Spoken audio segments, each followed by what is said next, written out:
Hello everyone and welcome to the first episode of my home lab series. My name is Manoj Kuranga and I have started this series to enhance my IT skills by exploring real world home lab environment. A very good friend of mine gave me this enterprise grade server, the HP ProLiant DL360e Gen8. Since he wasn't using it anymore, rather than collecting it dust, I decided to turn it to the foundation of my own home setup. In this series, I'll take you through the entire process from hardware, installing upgrades and installing hypervisors, setting up virtual machines, and many more. Honestly, I'm not sure where this journey will go, but I'm excited to learn, build, and share everything with you. So in today's video, we'll started to have a look of the hardware of this server. So let me open it. This is open from here. You can just pull it here and open it, and this is in this panel there is a lot of informative things which I will tell you in the video. So as you see, this server supports two processors. This one is empty, and currently this has only one processor, which is Intel's Xeon E5-2403. It is a 4-core chip without hyper-threading, so it's a bit limited in multitasking, but it's still good enough for basic tasks. And this server is upgradable. It supports more powerful CPU, including 10-core model, which I am planning to upgrade later for better performance in future. Now let's talk about the memory layout. This server has a total 12 DIMM slots, but currently only 6 slots are active because this has only one processor installed, and other 6 are tied to second CPU socket and will only work if I add another processor later. So for the RAM, currently I have this 16 GB of DDR3 running at 1600 megahertz. So right now I have 5 RAMs, so which is 80 GB of RAM in total, which is plenty for virtualization and the other lab tasks. For the storage, this is a 4 LFF large form factor drive model, which means it supports up to 4 3.5-inch hard drives, which currently I have Seagate 250 GB of hard drive. It has a 4 of same drives, which gives me around 1 TB of raw data. And this is a backplane where all the hard drives are connected, and these drives are connected to the motherboard by this mini SAS connector through this beaded wire cable. And for the power, this is a 8-pin power connector, which gives power to these hard drives to operate. And there is one more wire, I think this is for the LED for the hard drive. And for the cooling, this server has a 4-horse swappable fan, which means we can change it while this server is running, and this is dedicated to this CPU. And if I add another CPU later, I'll need to add 4 more fans here for proper cooling. They are loud like the most server, but they do the job very well. Now let's take a look at this part. This thing is called a PCI riser cage. Since this server is a 1-unit rack server, which means the space is little tight, so instead of mounting PCI cards vertically, it used the riser cage to mount them horizontally. So this riser cage supports 2 PCI Express slots. One is X16 and here it's X8. So I'll also show you the underneath view. So it is open at turning it 180 degree. Yes, and now pull it. Yeah, you can see it here. It's a 16 slot, and this is a X8 slot here, right here. So this is a PCI Express slot where the riser cage is connected, like 16 here and 8 here, and the server also has two more express slots. This one is a X8 and this is a X16. So these can be used to install things like GPU, fiber channel cards, RAID controller, or network interference cards, NICs. Yeah, this is a great way to expand the server capabilities while keeping everything compact. Just make sure any card you add is low profile and compatible with this Gen 8 PCI standard. Next we have a cache module connector here. It is used to install cache memory module which works together with the RAID controller to improve read and write performance, especially helpful in RAID 5 or 6 configuration. And right here this is the ILO chip, which is a integrated lights out. It allows full remote management of the server even before the operating system boots up. That means if the server is down or stuck during startup, we can still access it remotely or from anywhere. I'll walk through ILO configuration and remote access in one of the next videos, so stay tuned. And right here this is a TPM slot, if you can see.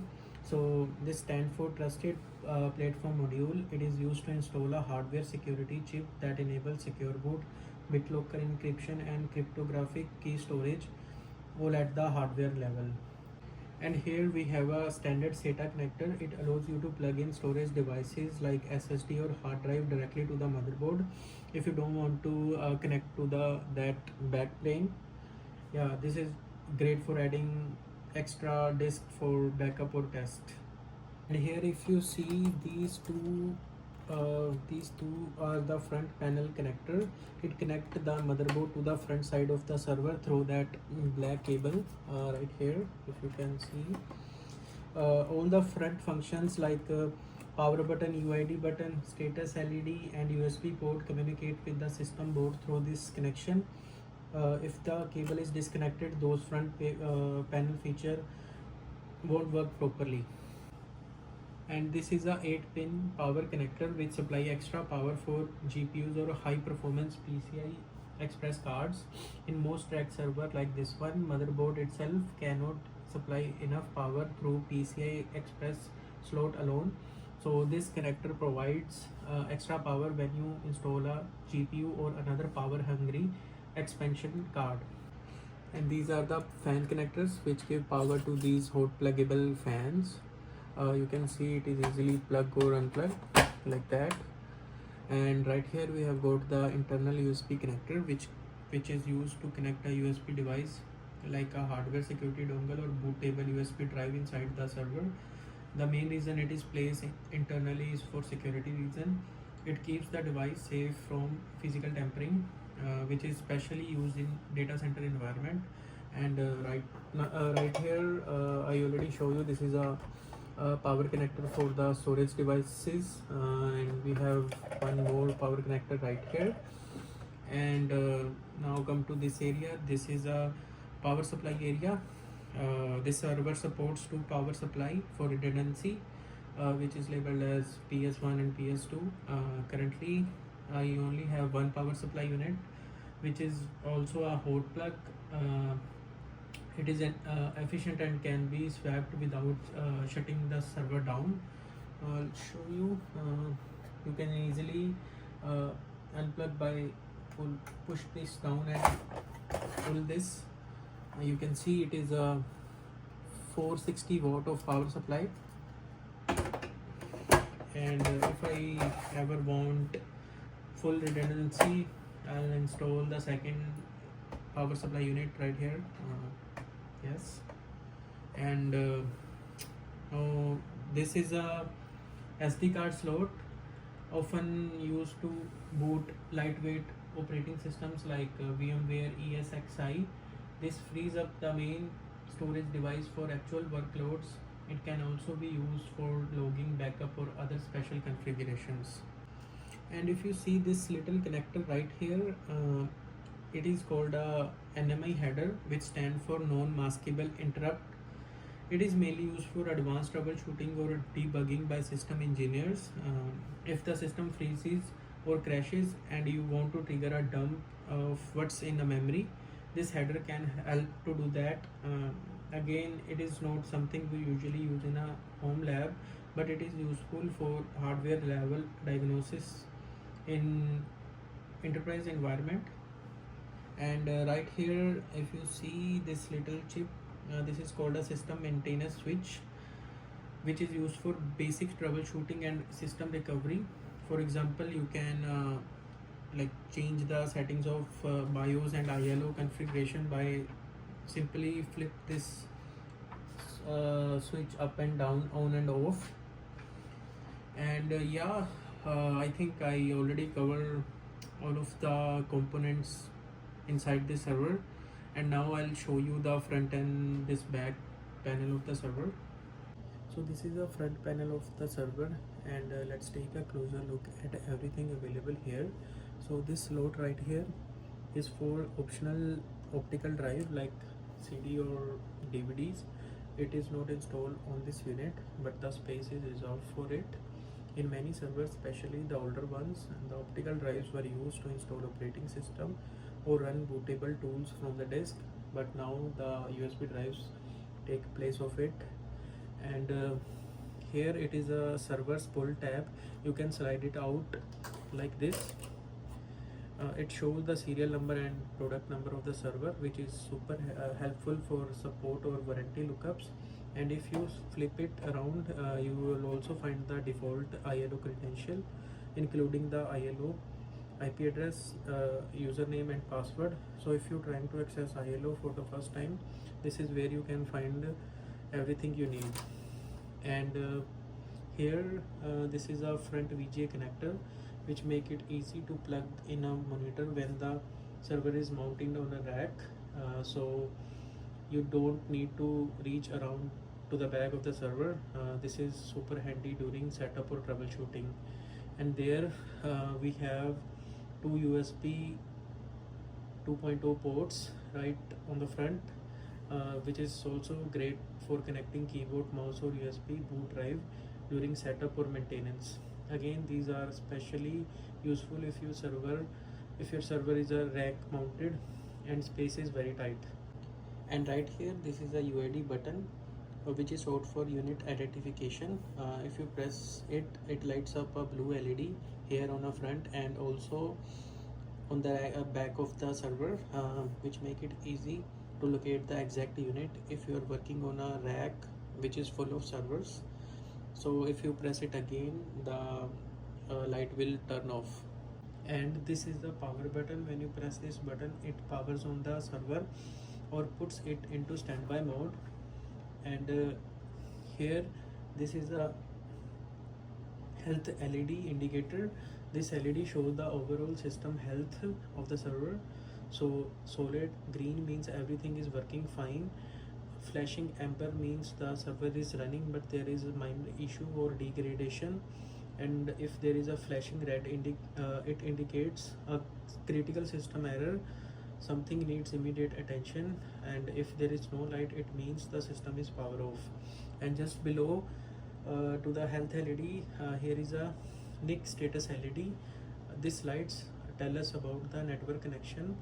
So solid green means the network is connected and working properly, and flashing green shows there is a network activity and the data is being transferred. If there is no light, it means there is no network connection. The cable might be unplugged or the port is not in use. And this area is the drive bay section, and this server has 4 3.5-inch hard drives installed. Each drive has its own indicator lights here. The spinning green icon show the drive activity. When it is rotating, the drive is actively reading or writing. A solid green light means the drive is properly configured. If there is a flashing green, it means the drive is rebuilding. Flashing green and amber light together usually means the drive is configured but there is a potential issue. And if there is a flashing amber light, it means the drive isn't configured. And if there is a solid amber, that means the drive has failed. and there is also white LED that lights up to let you know the drive is in use and should not be removed. So always check the this light before pulling any drive out to avoid the data loss. And yeah, now we have completed the front panel of the server, and now I'll show you the back rear view of the server. So this is the rear panel of the server. So now let's take a look of it. And here right here we have two PCI Express expansion slots. This one is a X16 and this is a X8. At the moment both are empty, but you can use this slot to install expansion cards, which helps to expand the server's features based on your need. And this is a power supply base.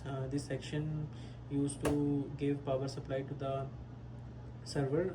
Right now I only have one power supply, and you can also remove it and put another power supply for the redundancy. And this one you already mentioned early. From the front panel, this is the UID LED light. When you press the UID button from the front, this light on the back also turn on, so it is easily to locate this unit when there is a lot of servers in the rack. And here we have the NIC ports. These are 4 NIC network port here, and they are built directly into the motherboard, so no extra card is needed. These ports allow for multiple network connections, which is great for link redundancy, load balancing, or separating different network traffic like management and production. And here there is a serial connector, also known as DB9 port. While it is not commonly used today, but it is still essential for legacy device management, especially within switch routers or USB system that do not support USB. And this is a VGA port used to connect monitor directly to the server. It is mainly used for BIOS configuration, OS installation, or troubleshooting.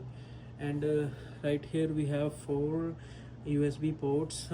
These are commonly used to connect external peripherals like keyboard, mouse, or bootable USB drive during setup or system maintenance.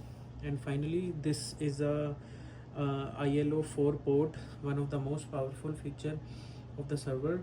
This is where you connect an Ethernet cable to access the ILO interface remotely. It allows admins to monitor and manage the server even if the OS is down or server is powered off. We'll cover the full ILO setup and the features in a separate video. So yeah, that's pretty much of it. We have gone through all the main hardware of this server. I'm doing this just to learn and document everything I explore, and if it helps someone out there, that is a bonus. And thanks for watching, and I'll see you in the next one when I dive into the next part. Thank you.